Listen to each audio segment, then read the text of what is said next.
Here, the mindset is, I am doing well now. Why should I go to a doctor? Why should I get a screening done?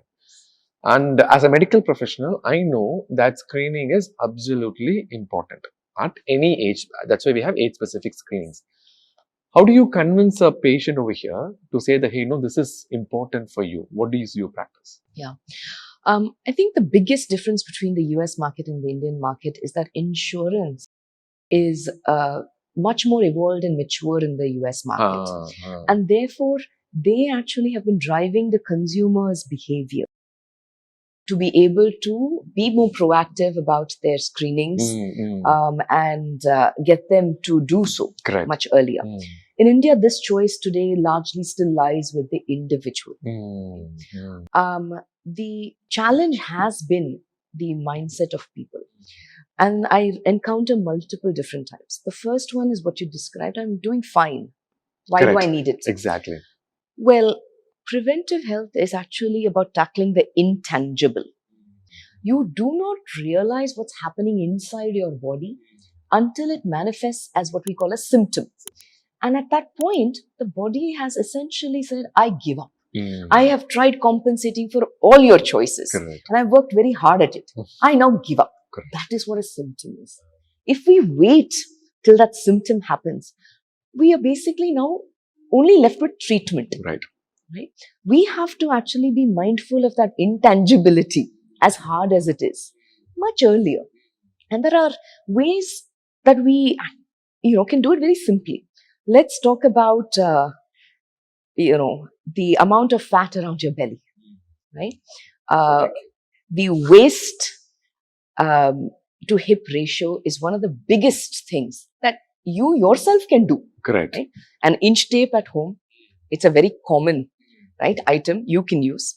Measure your waist, measure your hip, and if that ratio is greater than about 0.95 for men or greater than 0.8 for women, then let's just say that that's a problem to tackle.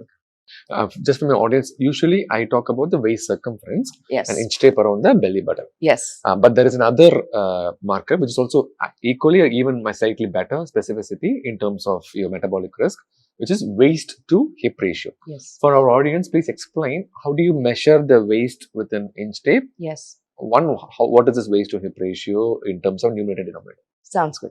So the waist is essentially, you take your belly button and you actually measure around it. Yeah. The hip is actually the widest portion, what we all know commonly as the buttocks. Buttocks, correct. Right? And take an inch tape around that. Correct. And measure. The waist is the numerator. The buttocks, widest part is the denominator.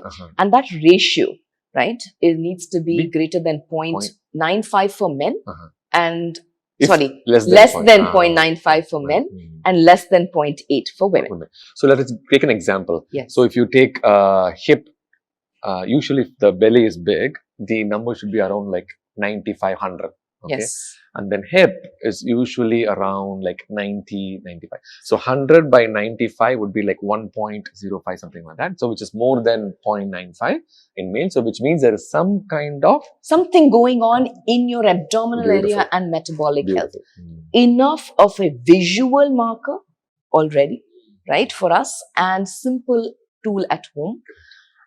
And that alone should get you off your seat and go get a screening, because that's what will tell you what are the top 2 or 3 problems for you to tackle first. Correct. So the first part, like I said, it's the intangibility, but what's going on inside, we actually do know at some level. The second piece is around some people who say, I'm fit. I'm physically extremely fit. I run marathons. I go to the gym every day, right? So I must be healthy. Well, in those cases, let me give you an example. You are working your heart much, much, much more than the average person. When was the last time you tested whether your heart's pumping capacity and electrical impulses are actually okay? Because when you're working your cardiac heart muscles so much, you have to make sure that they're okay and they can keep up with your ambitions and aspirations for fitness.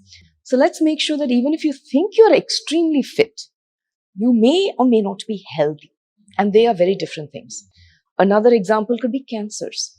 They don't necessarily correlate with people who run marathons, Correct. right? Or Correct. go to the gym. Correct. The risk is lower, Yes, but at the same time, you are not completely free of it. that's right. So that's why we do screening for everybody. Everybody. Everybody. Right? And we'll focus on different things based on what your needs are, Correct. based on what your family history or Correct. genetics are, Correct. and your choices are.